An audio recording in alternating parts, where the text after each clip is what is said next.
I pledge allegiance to the flag of the United States of America and to the republic for which it stands, one nation, under God, indivisible, with liberty and justice for all.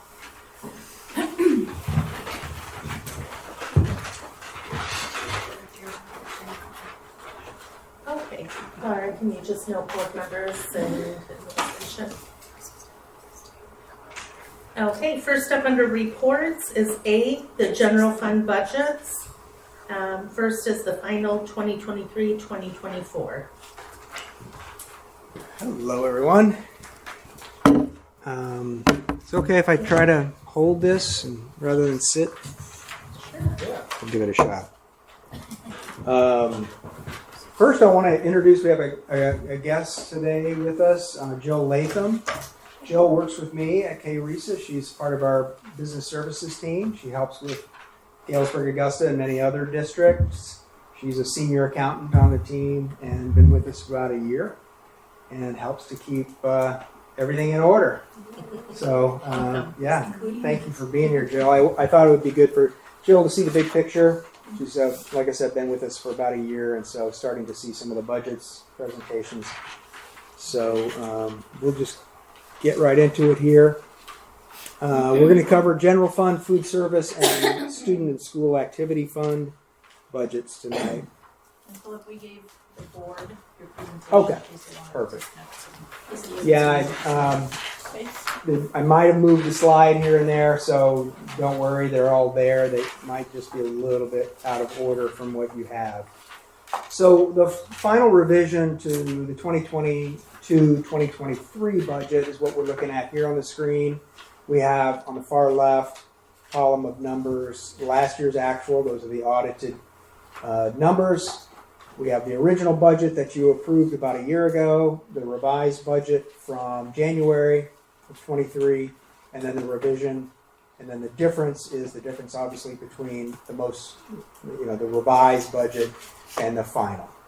You can see revenues are projected to go up from the revised budget by about $1 million and expenditures by $1,054,000. We'll go through the details, some of the big changes, and we'll get that started here. Oh, I guess before I do that, just kind of shooting to the bottom line, the difference between revenues and expenditures. You can see the revised budget. We showed expenditures exceeding revenues by about $12,000. In the final, we're looking at about $64,000 expenses over revenues. The percentages that you see at the very bottom, very last row of numbers, those percentages, the 12% in the final column represents fund balance at June 30, 2023, divided by the total budgeted expenditures. So that's a percentage that we look at. It helps us to kind of see where fund balance is at relative to the budget overall.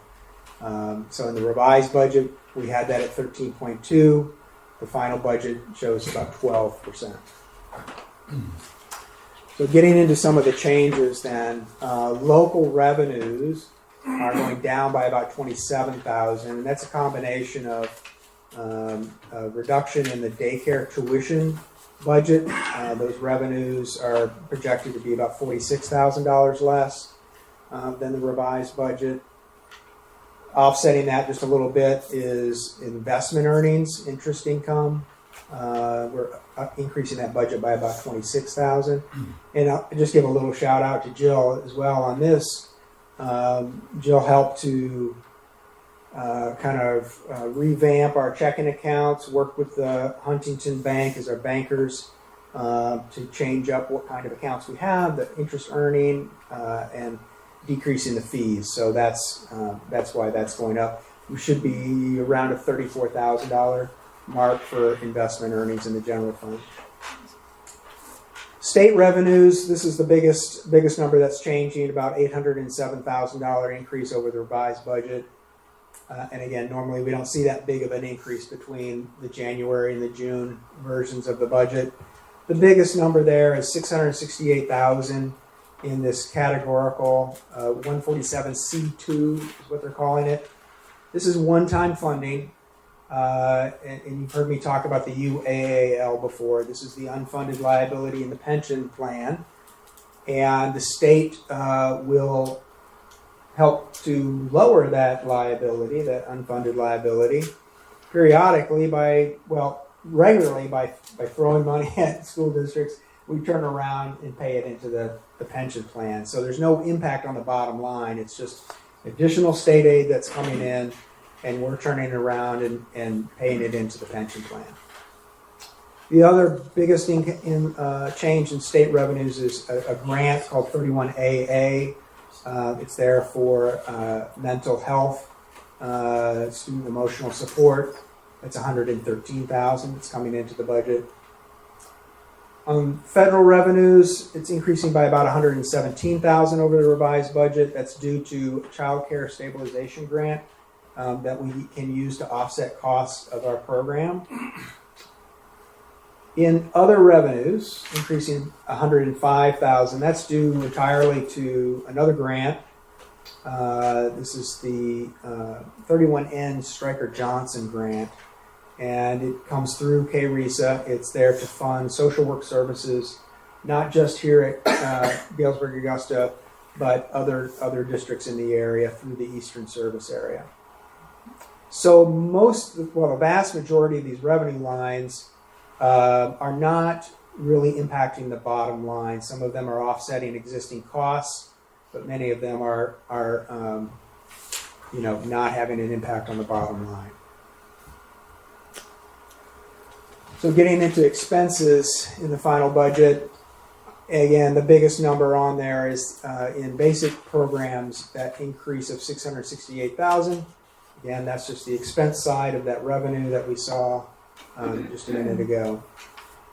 Added needs is increasing by about $111,000, mostly due to shifting some costs and allocating wages against that 31AA grant.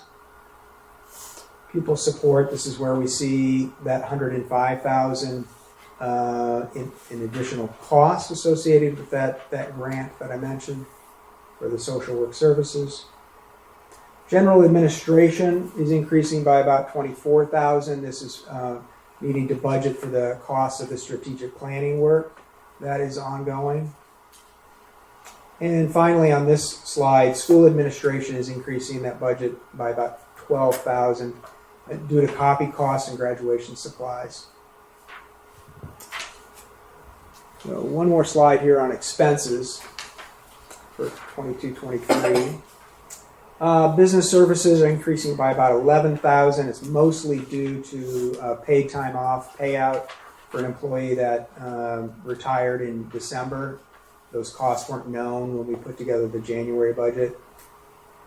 And then operations and maintenance increasing by about $70,000. That's due to purchasing custodial equipment, mostly floor machines for each building. As we bring our custodial services back in-house, we needed our own equipment to get that work done. So that's that cost. And then $26,000 for security upgrades. And this is grant funded. So we did receive grant money for safety and security purposes, and will likely in the next year as well. And so this is for some key changing and door security, as well as new radios for the buildings. And then on the financing, that's increasing by about $29,000, and this probably should have been included in the revised budget. The state aid note interest, the interest rates have gone up since we secured that loan, and so we need to budget for that. This next slide, we haven't seen in our budget presentations in the past, but I thought it was a good time to insert it. It's just kind of a look back over the last 4 years.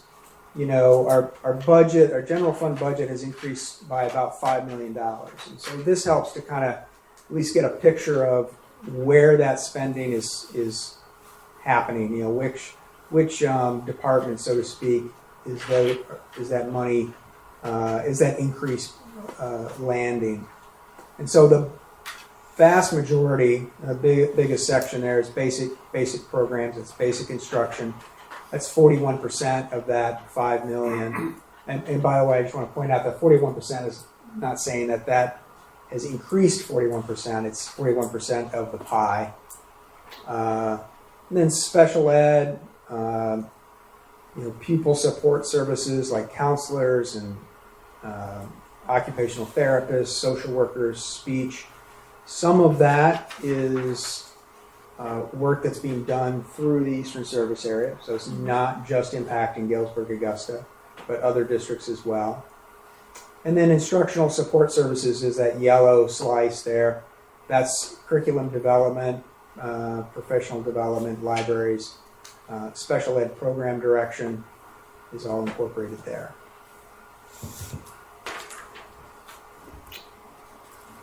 This slide we've seen before. This is just a reminder that federal ESSER funding is now fully spent. It's included in the 2022-23 budget, but none of that funding carries forward to the next budget. So just a reminder that money is spent down. So now we'll start looking at next year's general fund budget. And I always like to start with this slide because it just is a representation of kind of the heart of the revenues of the general fund. It represents about 95% of our unrestricted revenue. So all of the grants that we talk about and 31A and all of that stuff, this is just the unrestricted portion of all of our state aid. And so the two biggest components are our pupil count on the left and then the increase in the foundation allowance on the right. That helps to determine how much additional revenue we're going to be seeing in the new year. So on the left, you can see our pupil count, our October and spring count over the last, say, 10 years, and what we have budgeted for the fall of 2023. We have 974 students, which is the same as what our spring count was. So we're just making the assumption that enrollment is going to be flat. On the right is our assumption for what's going to happen with the foundation allowance, and we're projecting an increase of $457, which is the governor's proposal. So the governor, the House, and the Senate all have 3 different proposals for the school aid fund, and the governor's, which is $457, is pretty much right in the middle as far as an increase to that foundation allowance, which would put it at $9,607.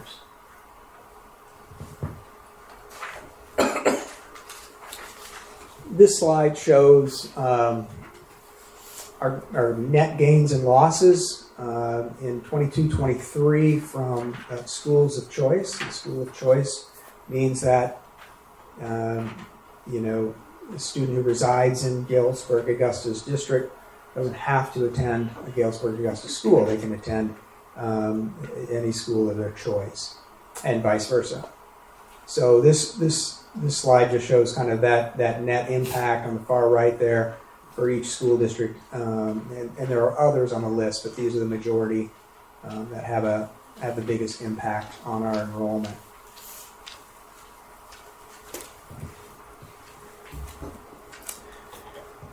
So this slide is just, we're required to let you know what is included in the general fund budget by way of a tax levy. This slide just says that we're going to levy 17.91 mils on non-principal residence property, non-qualified ag, and so forth. So by non-principal residence, that means homeowners, their principal residence will not be taxed for operating fund purposes. So that's all that this is.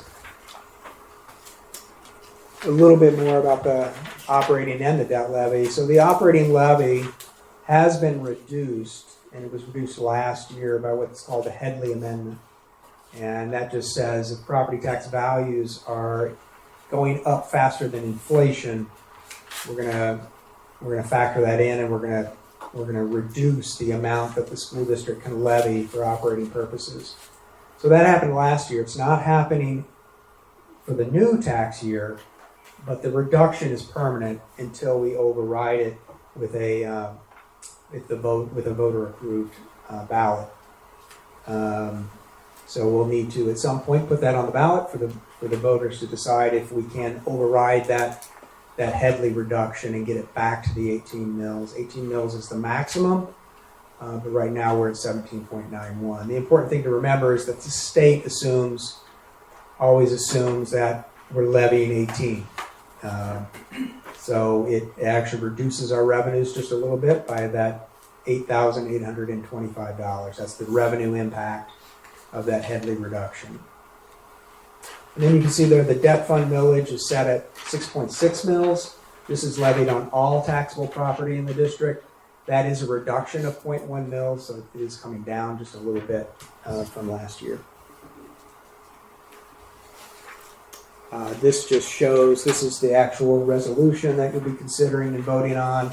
Again, it shows 17.91 mils for operating purposes, 6.6 for debt retirement purposes, and then it shows our various bond sales there from 2015 to 2022. Okay, so now we're going to get into next year's budget and the general fund side. So very similar, we have the 21-22 audited actual numbers, and then the final budget that we just finished reviewing, and then the original budget for next year. The difference is change between the final budget for 22-23 and next year's budget. So you can see revenues are going to go down. We're projecting to go down by $1,065,414. And we've projected expenditures to go down by the $1,106,393. So that shows expenditures in excess of revenues by $43,320, and this would put fund balance at about 12.6%. And we'll get into some of the changes here. So starting with revenues, no change projected in local revenues. I'm sure it will change, but for now we've kept it flat. For state revenues, again, that 147C2 revenue was one time, so we're taking that out of the budget. But we are increasing the foundation allowance by $501,000, and that's due to the increase in the per pupil funding amount of $457. There's some additional special ed funding that will come in as our special ed costs go up. So too does our state aid that helps to cover that cost. On the federal side, you see that's going down by about $1.2 million, and that's all that ESSER funding that is now coming out of the budget. And we're essentially back to our normal Title I, Title II, Title IV funding that we see year in and year out. Other sources of revenue, again, that's special ed millage revenue. We're projecting to increase a little bit. That's as our special ed costs go up, our revenue goes up to help offset that. The other big number in there is $128,000 for loan proceeds. We're needing to, in addition to the 3 buses that will be funded through the bond capital projects fund, we're needing to at least get 1 more bus, probably 2. And one of those will be purchased through the general fund through an installment purchase agreement. We usually do those for 5 years. We've got a number in there of about $128,000. We'll see that on the expense side as well.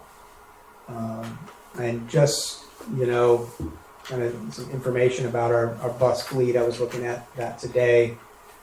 Our average mileage has not gone down because we haven't replaced, but now we're at about 131,000 on average for the fleet. And we actually have a special ed bus that's approaching 300,000 miles. So yeah, this will be very important to get some buses replaced. For expenses, starting with basic instruction, you can see that's going down by $1,165,895. Combination of mostly 2 things. Again, that 147C2 funding is coming out of the budget, so that reduces that expenditure line. But we're also making position cuts and shifts that would result in about $461,000 in expense reductions for that line item. There's others throughout the budget. And as you recall, we have been talking about this for a couple of years, that as that ESSER, that federal funding comes out of the budget, there was a need to consider making reductions so that we could have basically a balanced budget and didn't eat into the fund balance any more than necessary. So this is part of that. Reduction in added needs there as well, $13,000. It comes from some staffing restructuring. Pupil support. This is mostly from shifting, but we've added student behavior support specialists to the budget. Some of this is being filled by current staff, but those positions are there so that we maintain some student support on the behavior side. It's very possible that some of that may be grant funded. We don't know exactly what grants, what categorical funding will be in the new budget at the state level, but some of that might be funded through some state grants. Instructional staff support. That's going down by $282,000. So two main pieces of that are that math curriculum development position was cut from the budget. That was a cost of $131,000. And then tech devices, these $146,000 that you see there. These were device replacements that were funded through federal funding. So with that federal funding going away, we've reduced the replacement schedule, at least for next year. There is still replacement money left in the budget, but we've reduced it by that $146,000. General admin going down by about $12,000. $20,000 of that is the strategic planning costs that will go down for the new year. Just a little bit left to pay on that. It's offset a little bit. There's some health benefits for an employee that started halfway through the year. School administration, again, this is a health coverage difference between incoming staff versus somebody retiring.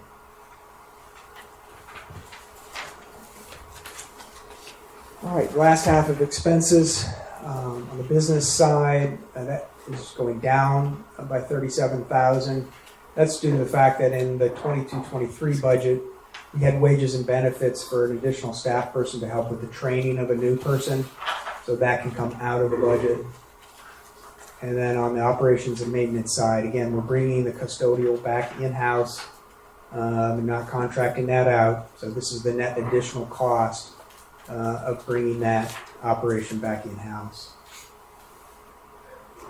Transportation, the contract with Auxilia was increasing by $58,000, so that cost has gone up. And then again, there's that bus purchase. So we have the loan proceeds showing as revenue, and then here's the cost at $128,000.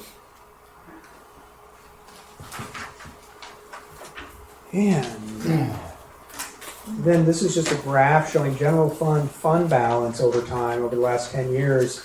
The blue bar is the absolute dollar value, and then the red line shows as the percentage of expenditures. So you can see it. We have it budgeted at about 12.6% for the end of next year. Okay, that's it on general fund. We'll get into food service fund here. Is there any questions on anything you've seen in the general fund presentation so far? Okay. Food service. This is the final budget for current year. Revenues, we're not showing that they are off much from our first budget. We did not do a revision in January, so we're looking at the budget from from a year ago. Just a $20,000 net increase there. On the expense side, substantial change there. We're adding about $120,000 to the expense side.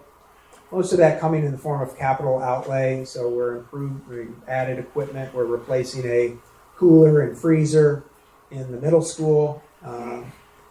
And then the cost of food increased as well. Just as you recall, in March, April of this year, the food service director resigned. We brought in a director from a food service management company, Chartwell's, and so that cost is reflected there in contracted services. So as far as the fund balance goes in food service fund, it's still healthy at 25%. 45%. We've been in an excess fund balance situation with the food service fund for a couple of years now. By law, we cannot exceed a certain threshold for the fund balance in the food service fund. So we've been in a spend down situation with that. 25% would get us below that threshold and maintain a healthy fund balance as well. Next year's budget. So next year's budget does assume that we'll be using a food service management company as opposed to our own food service director. And that company will then, at the very least, employ the director. The director would be an employee of the food service management company. And then the food costs and almost all the other costs would be, the food service management company would incur those costs, pay all those bills, then we reimburse that company dollar for dollar. So there's no markup on any of that. But then there's a food service management fee that would be included as part of the budget. So that's in there. You can see, so our salary and benefit costs go down because we would not have a director of our own as an employee. And then the biggest change is that supplies and other, which is where we account for the food costs, going down by $190,000. Some of that is because that capital outlay, the equipment replacement that we went through in 22-23, we would not be doing that again, obviously. But the food cost reduction is substantial, and this is because Chartwell's, because of the volume at which they're purchasing food and supplies, they get it at enormous discounts compared to what we can. So what you see here, this budget is really pretty much what Chartwell's submitted a proposal in response to our request for proposals. And as part of that, they included a budget. And so this budget is a mirror of what they proposed to us. So I know there's in the regular meeting there'll be some discussion of the food service management bids, and we'll talk about that more. Fund balance stays pretty steady there at about 24%. The last budget to look at is just the student and school activity fund. Just a reminder, this is how we account for all of the clubs and activities. There are no wages and benefits that are paid out of this. This is all fundraising dollars for the most part, or small grants, private donations that come in to that fund, and then we spend it on the activities that it's designed for. So we just have it budgeted so that revenues are matching expenses, kind of show the volume of activity there. And I think that's it, except for questions. I'm happy to answer any.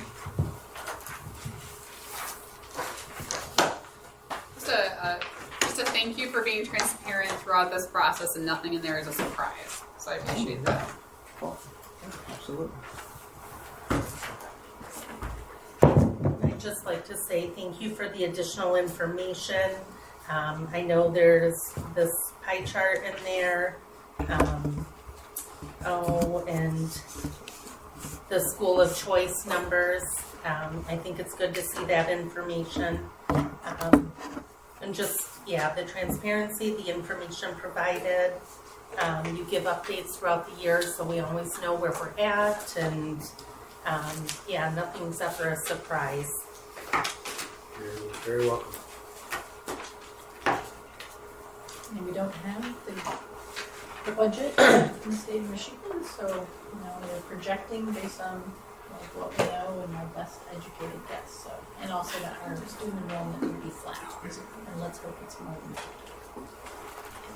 Thank you, Philip.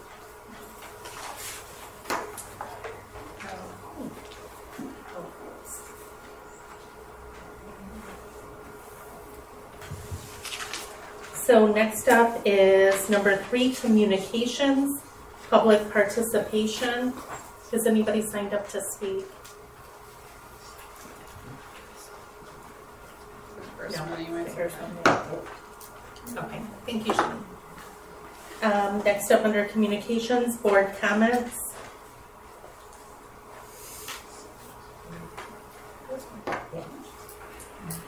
And number 4, the budget hearing is adjourned at 6:32. We're pretty well on track.